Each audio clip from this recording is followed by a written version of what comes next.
আমার সবচেয়ে বড় ব্যর্থতা হলো কেউ আমাকে কষ্ট দিলে আমি অভিযোগ করতে পারি না। খারাপ আচরণ করলে বলতে পারি না এমনটা করো না, আমার খারাপ লাগে। কেউ আমাকে ভেঙে দিলে সেই ক্ষত আর তার কাছে ফুটিয়ে তুলতে পারি না।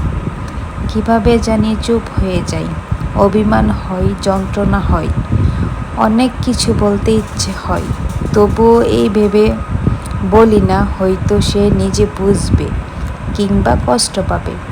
আসলে আমরা যাদেরকে নিজের ভুল বোঝার সুযোগ দিই তারা তা কখনোই বুঝে উঠতে পারে না।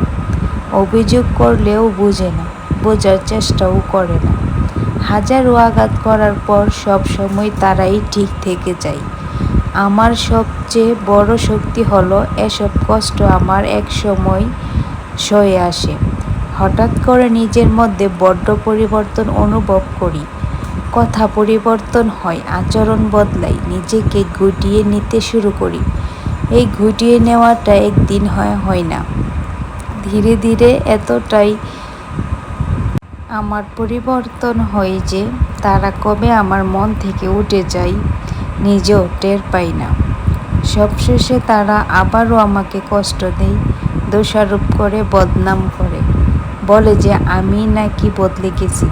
অথচ তারা কখনোই বদলে যাওয়ার কারণটা খুঁজতে চায় না।